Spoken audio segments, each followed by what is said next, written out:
12절에 보면 또한 불법이 더욱 많아져서가 기록되어 있죠. 불법은 부도덕성을 나타내며 정통적 규범이나 윤리적 가치 기준이 상실되어 신앙이라는 이름하에 교회를 부패시키고 혼란케 하는 온갖 비신앙적인 방종을 의미합니다. 이러한 불법은 사랑과 결코 공존할 수가 없죠. 왜냐하면 사랑은 모든 불법의 완성성이 있기 때문입니다.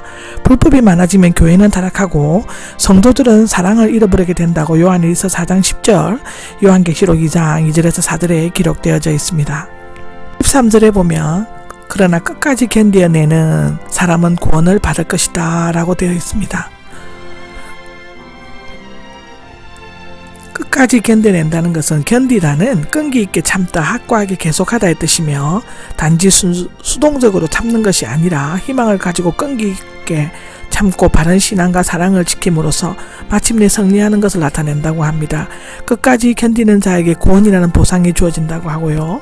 이 구원은 마지막 심판 때 얻은 구원인 영생뿐만 아니라 현실적인 육체적 구원을 의미할 수 있다고 합니다. 실제로 예루살렘 멸망 때 모두 다 죽었지만 대부분의 그리스도인들은 살아남았다고 하는데 7제로 온 세계에 복음을 전파될 것이라고 기록되어져 있습니다. 14절에 보면 하늘나라에 이 복음이 전거될 것이며 하늘나라의 이 복음은 예수님이 전파하시는 메시지와 성육신하신 예수님 자신을 가리킨다고 요한복음 1장 14절, 고린도후서 5장 18절에는 기록되어져 있습니다. 온 세상은 처음에는 헬라 세계, 다음에는 로마 제국을 가리켰으나 나중에는 사람이 사는 온 세상을 가리켰다고 하는데요. 예루살렘과 유대와 사마리아 땅 끝까지 정인이 되고 모든 민족을 제대로 삼으라. 사도행전 1장 8절에 나오죠. 마태복음 28장 19절에는 예수님이 마지막 지상 명령이다 라고 합니다. 복음이 모든 민족에게 전파되는 그날 세상이 끝이 올 것이다 라고 하는데 그날 모든 민족은 완성된 새 하늘과 새 땅에서 영원한 생명을 누리며 살게 될 것이다 라고 기록되어져 있습니다. 15절에 보면은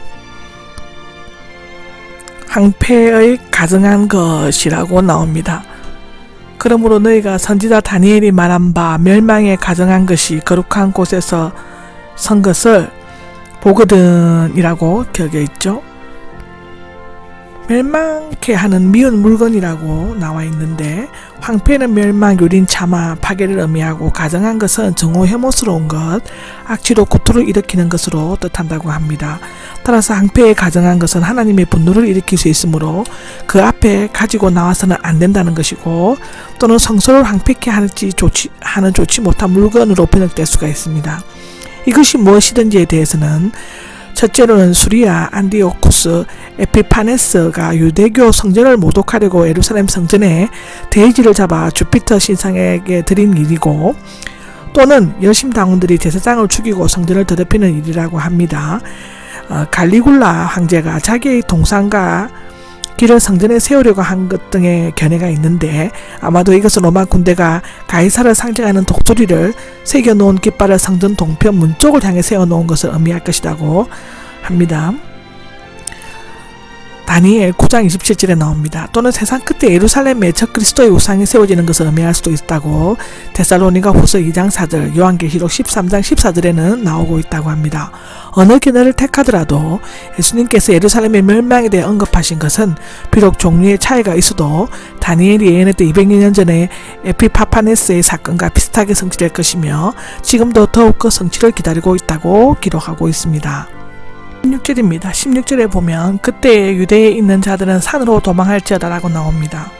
당시 유대인들은 예루살렘의 성이 가장 안전한 피난처로 생각하였습니다. 튼튼한 성으로 둘러싸인 천년 요새일 뿐만 아니라 여호와가 임재하신다고 믿는 성전이 있는 곳이기도 했기 때문인데요. 그런데 예수님은 산으로 도망가라고 말씀하셨습니다. 그리고 어떻게 예루살렘을 보유한 로마군의 감시를 피해 도망갈 수 있을까? 유세비우스는 교회사에서 그러나 예루살렘의 교회의 모든 성도들은 전쟁 전에 믿음을 가진 사람들이 받은 하나님의 계시의 명령에 따라 예루살렘을 떠나 요단강 건너편 펠라라는 마을에 거주하였다라고 기록하고 있습니다. 이렇게 신하게 된 경우는 두 번 있었는데 첫째로는 수리아 로마 총독을 공경해 왔을 때 유대인들은 믿는 자들은 성 밖으로 내쫓았습니다. 두 번째는 예루살렘을 공격하던 베스파시안이 갑자기 황제가 되자 아들 티토가 사령관이 되었고 그 바뀌는 혼란의 틈을 타서 그리스도인들이 피할 수가 있었습니다. 그러나 유대인들은 예루살렘 성 안으로 몰려들었고 3년 동안 포위되어 있는 동안 너무 많이 굶어 죽어 시체를 치울 사람이 없었다고 합니다. 죽은 자들은 모두 성전을 응시하며 죽었고 어린아이들은 잡아먹는 부모들도 있었다고 합니다. 예루살렘이 함락된 최후의 날 AD 70년 9월에는 110여만 명이 죽고 9만 9천은 포로로 끌려갔다고 하는데 예수님께서는 그 처참한 광경을 미리 내다보고 예언하신 것이라고 기록되어져 있습니다. 17입니다. 17절에는 지붕 위에 있는 자는 집 안에 있는 물건을 가지러 내려가지 말며 라고 합니다. 지붕 위에 있는 사람은 17절에서 21절에 도망가는 것이 너무나 급박하기 때문에 어떻게 대처해야 하는가를 구체적으로 언급되고 있습니다.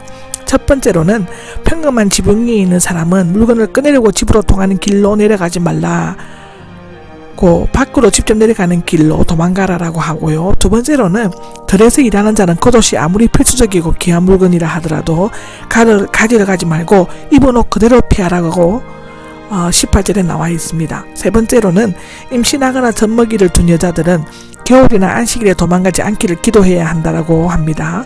겨울에는 비가 오고 춥기 때문에 도망가기가 어렵고 안식일은 종교 행사에 참여해야 하고 하루에 1.2km 이상을 걸어갈 수 없기 때문입니다. 실제로 에피파네스가 침공한 것은 BC 168년은 안식일이 있어서 많은 유대인들이 죽임을 당했다고 기록되어져 있습니다.